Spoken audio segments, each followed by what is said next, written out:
Alright, what's going on guys? Dr. Stephen James here to bring you another video. Today is my weekly review of The Walking Dead Season 11, Episode 6. It is called On the Inside.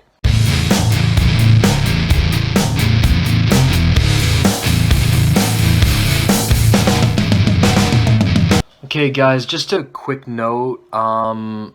It might seem like I've been inactive for a week, but thing is, I've uploaded a couple videos that YouTube is still processing.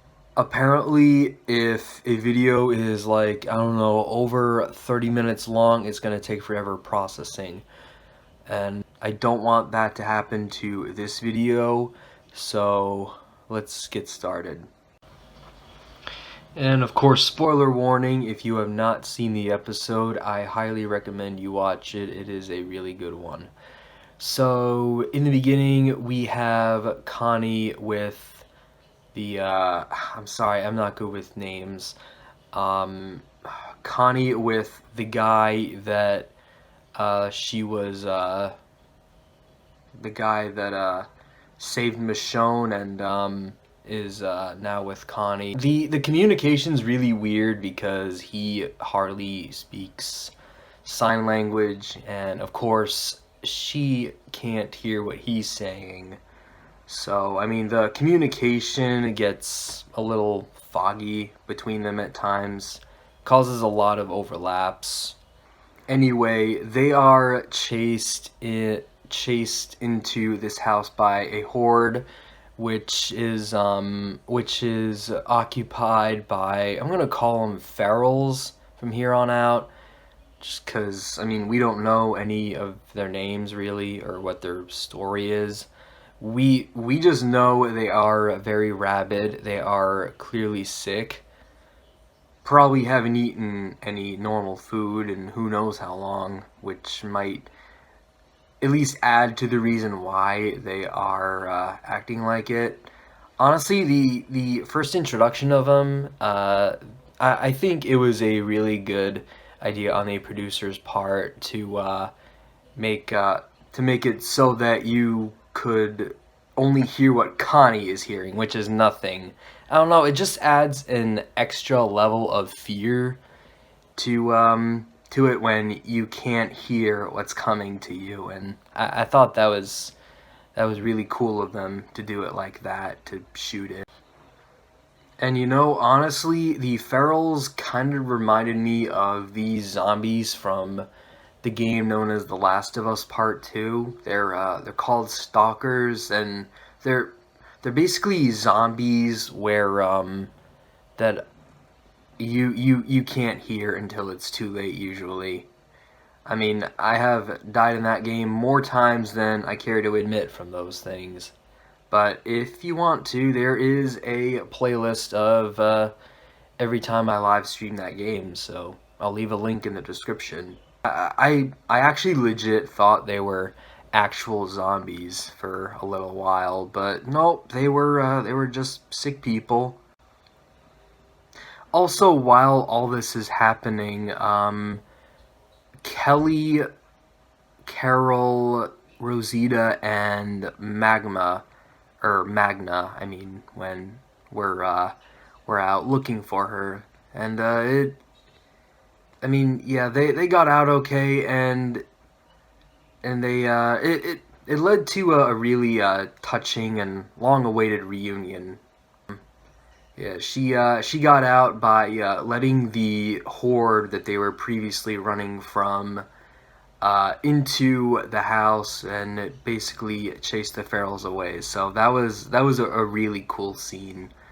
Just these just to see these primitives be eaten by primitives. It was very interesting, and we have never seen anything like it on this show, so it was definitely a very good experience. Going back to Daryl, I'll be honest, I wasn't sure what was going on at first, because I kind of had to force myself to watch episode 4, which is called Rendition, and honestly, after an entire season of this cult stuff on Fear the Walking Dead, season 6, honestly, by that point, I was just very tired of seeing all this cult stuff. So, I mean, I'll be honest, I either found an excuse to leave the room when the episode was playing, or I went on the DVR and fast forwarded through quite a bit of it. So, I mean, it took me a while to realize what was going on, but basically, Daryl is interrogating this guy who was apparently with Maggie and her group, and they were. I don't think Daryl is really in this for Leah anymore. I mean, obviously the show's about him. I mean, the episode is called On the Inside.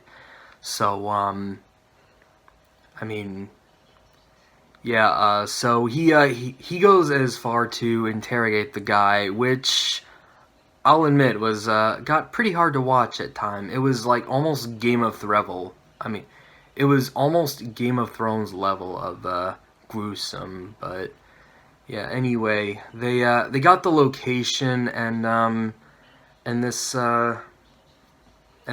guy who kind of looks like Alden but with long hair was is basically giving Daryl a hard time. He can tell that Daryl isn't all in, but in the end, Daryl basically just said, "You're right. I'm not in this for you. I'm in this for her. I'm in this for Leah." But I don't. Maybe that's partly true, but at this point, I think he's just. He's clearly putting his old group first, and I don't know, probably leaving Leah behind, I hope. Honestly, I am sick of the showrunners throwing all these women in Daryl's face. I mean, I get it. I mean, in a gruesome show, you sometimes need romance, but can't Daryl just be a loner? I mean, Daryl noticed that Maggie, Negan, and Gabriel were hiding in the crawl space, but he was trying to cover that up, and I guess he was stalling for them to get out, which they did. They got out. But, Daryl, Leah, and the other guy, Sturgis? No, not Sturgis. That character was a long time ago. I can't remember his name, but I'm pretty sure it started with an S. Yeah, he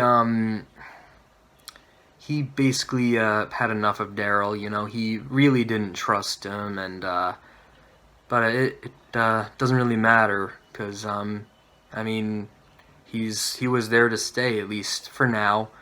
I mean, he's gonna make it out alive. Otherwise, the Daryl and Carol spinoff is just that, a myth. So yeah, he's gonna be okay. Anyway, I think that's about all I want to talk about. Except, how am I gonna rate this episode? I'd give it a 9.2 or maybe a 9.1. It was almost perfect for me. But there are over 100 great shows that are within the rank 9 out of 10 category. So, anyway, that's it. If you enjoyed, be sure to leave a like, subscribe, turn on post notifications, and I will see you Saturday for my third Zombies Chill stream. As always, Dr. Stephen James saying peace. Later, guys. See you soon.